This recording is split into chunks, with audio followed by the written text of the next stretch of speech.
Nang dahil ho sa matinding hamon po mga kabida, no, ni Bicol Saro Party List Representative Terry Ridon dito ho kay Batangas 1st District Representative Leandro Leviste, mga kabida.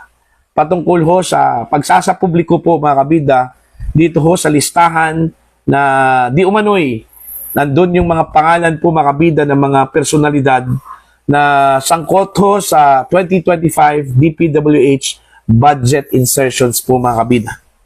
Kasi po, sinabi po ni Ridon, bakit hindi po isa publiko po ni Leviste po, mga kabida, ito pong listahan. Kung totoong meron pong listahan, at hindi po kailangan na magpaalam pa po siya sa Kongreso o di kaya kay DPWH Secretary Vince Dizon, mga kabida.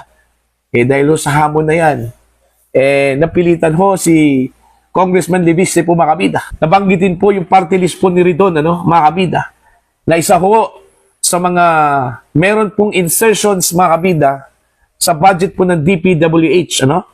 Eto, babasahin ko lang po itong article po ng ang balita ngayon, mga kabida. Ang sabi po dito, party list ni Terry Ridon ibinulgar na may insertion matapos ang hamon na ilabas ang listahan.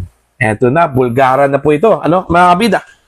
Bago pa man ang hayagang pagbubunyag ni Batangas 1st District Representative Leandro Leviste, nauna nang hinamon ni Bicol Saro Party List Representative Terry Ridon na ilabas niya ang buo ang listahan ng umano'y insertions sa 2025 Department of Public Works and Highways o DPWH budget. Ayan. Sa kanyang payag, tahasang kinwestiyon ni Ridon ang timing ng pagbabanggit ni Leviste ng listahan. Bakit ngayon lang binabanggit ang listahang ito? Ngayon, patay na ang nag-iisang maaring makapagpatunay ng authenticity ng dokumentong ito, mga kabida. Kasunod nito, iginiit pa ni Ridon na walang dahilan para ipagpaliban ang paglalabas ng mga dokumento kung tunay umanong may hawak si Leviste ng ebidensya mula sa opisina ng yumaong DPWH Undersecretary Maria Catalina Cabral, mga kabida. So dito na po, parang pinipilit na po ni Ridon mga kabida itong si Leviste na ilabas mo na. Huwag mo lang patagilin yan. Huwag ka nang humingi po ng abiso mula sa Kongreso, at kay Secretary Vince Dizon. Okay, para ho magkaalaman po. Ang ginawa po mga kabida ni Congressman Leviste, hindi po siya nagpatumpik-tumpik pa. Binanggit po niya yung party list po ni Ridon na isa ho sa mga merong insertions po mga kabida sa 2025 DPWH budget. Matapos ang naturang hamon sa isang panayam kay Ted Filon, ipinaliwanag ni Leviste kung bakit pinili na niyang magbanggit ng pangalan at detalye. Okay? Parang na touch yung ego ho ni Congressman Leviste ho dito, mga kabida, Ayon sa kongresista, may isa umano siyang kasamahan sa Kongreso na nagtulak sa kanya na isa publiko ang listahan.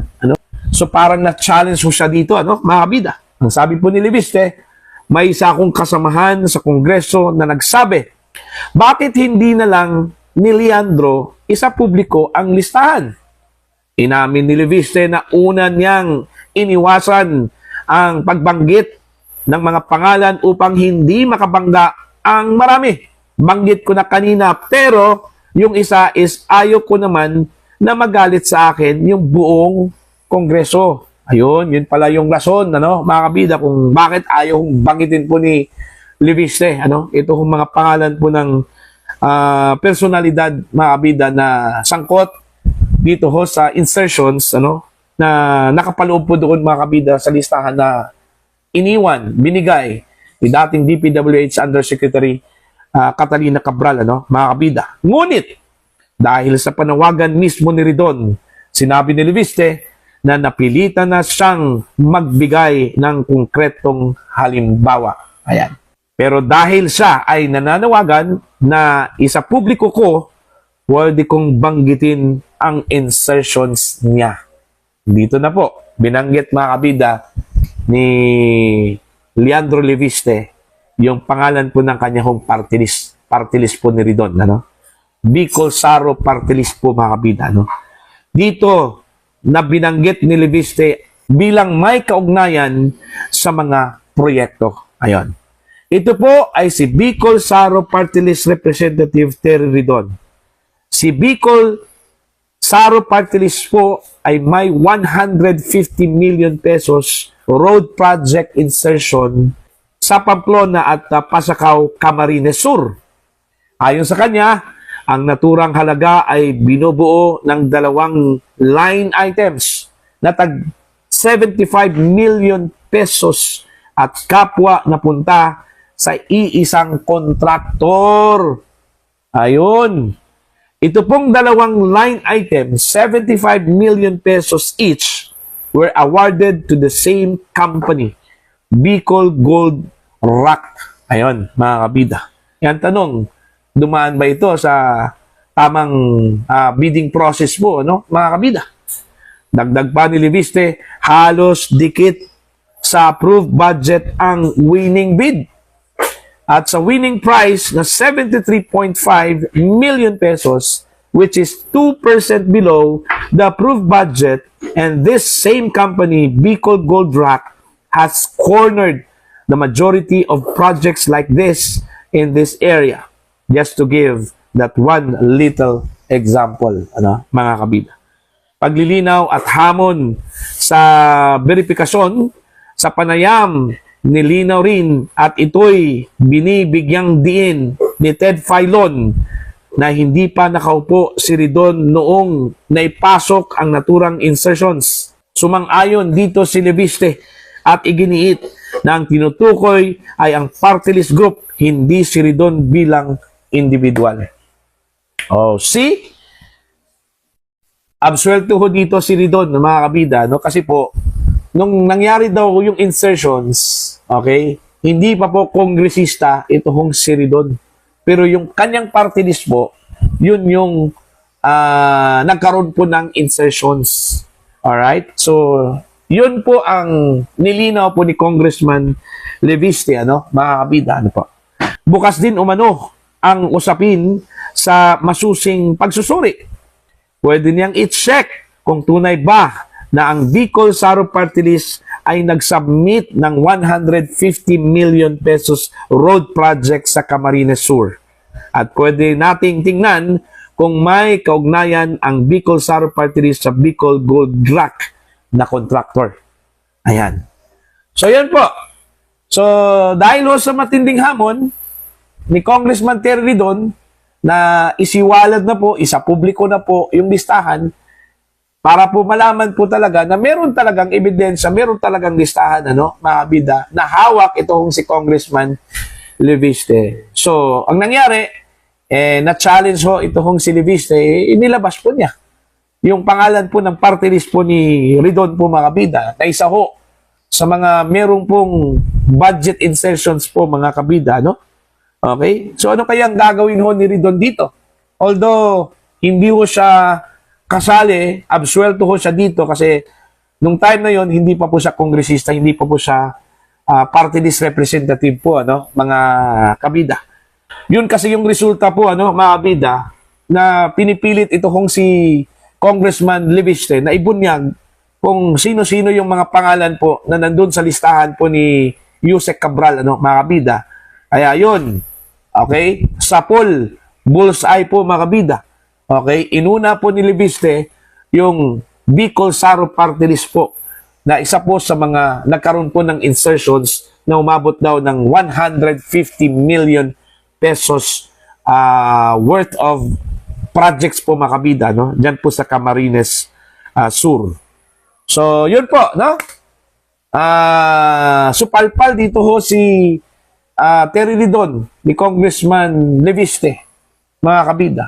Although malinaw at nilinaw po na hindi ho kabilang si Ridon doon ho sa individual po, mga kabida, na nagkaroon po ng insertions, ngunit yung kanya hong party list na kanyang nirepresentahan po ngayon, mga kabida, meron pong budget insertions. Alright? Sino kaya yung dating kongresista dyan na nag-represent ho sa Bicol Saro Party List, ano, mga kabida? Yun yung dapat tanungin at imbestigahan po, mga kabida, no? Okay? So, aside ho dito sa Saro, ilan pa kayang mga party list po ang andun po sa listahan? Okay? Ilan ho sa mga individual po dito ang nandun po sa listahan po, mga kabida, ano? Kasi ang sabi ho ni Congressman Leviste, hindi lang po kongresista, hindi lang po senador ang nandun po sa listahan na meron pong budget insertions, ano? Meron ding mga kalihim, undersecretaries po, ano? Diyan po sa executive branch, mga kabidang, pinangalanan po doon. Okay? And apart from it, may mga private individuals po. Most likely, mga contractor ata to, ano? Mga kabida. At maybe, ilang official po ng DPWH. Alright? Kaya nga, interesado ho tayo dito na ilabas itong listahan na ito. At hindi na siguro kailangan ng permission mula sa DPWH po, ano? O di kaya sa Kongreso, mga kabida. Kung kaya hong ilabas po ni Congressman Leviste, lahat po, yung kabuuan po, mga kabida, ng listahan na yun, dapat ilabas na po. Okay? For the consumption and benefit of the general public po, mga kabida. Ano? Para malaman po ng publiko kung sino-sino yung mga sangkot ho sa insertions na ito. Ano? Although hindi po natin masasabi na mali, illegal yung insertions, mga kabida, pero dahil ho sa stigma, ano? Dahil ho sa karanasan, dyan po sa insertions na yan, na ginagamit po, mga kabida, bilang tulay ng corruption, magdadalawang isip ka talaga, no? Okay? Ano kaya ang ginagastusan po gamit ang insertions budget po, mga kabida, no? Bakit meron pong insertions? Bakit hindi na lang po binuo po sa NEP itong National Expenditure Program po, mga kabida? Okay? Bakit hindi po nilagay lahat po doon? Okay? Para maiwasan po ang insertions. Okay? Yun yung malaking tanong po, ano? In fact po, mga kabida, nabulgar po, ano? Na yung proposal po ng House of Representatives na unprogrammed funds, ano, mga kabida, na umabot ng mahigit 200 billion pesos po, ano, na kung saan tinapyasan po ng Senado na umabot na lang po ng 174 billion pesos. Pero pagdating ho sa BICAM po, mga kabida, okay, ni-reinstate yung original budget po. Yung 200 plus billion pesos na originally pinopose po, mga kabida, ng House of Representatives, binalik doon ho sa BICAM. Now, ang tanong, anong pong gagawin po doon ho sa unprogrammed budget po, mga kabida? Okay? Bakit meron pong unprogrammed appropriations po? Okay? Yun yung malaking tanong din, ano, mga kabida. So, eto, magandang subaybayan po ito, mga kabida, no?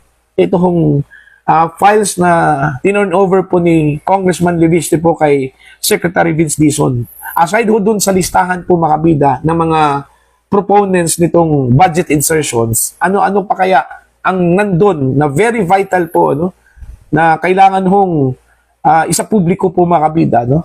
Okay? Para sa prinsipyo po ng transparency. Okay? Yun yung abangan po natin, ano, kung ano-ano yung mga nasa files ni dating DPWH Undersecretary Cabral, ano, mga kabida, ano po. And it's worth waiting po, no? Ito hong files na ito na isa publiko po, mga kabida, either ni Secretary Vince Dizon or ni Congressman Leandro Leviste, ano, mga kabida. So para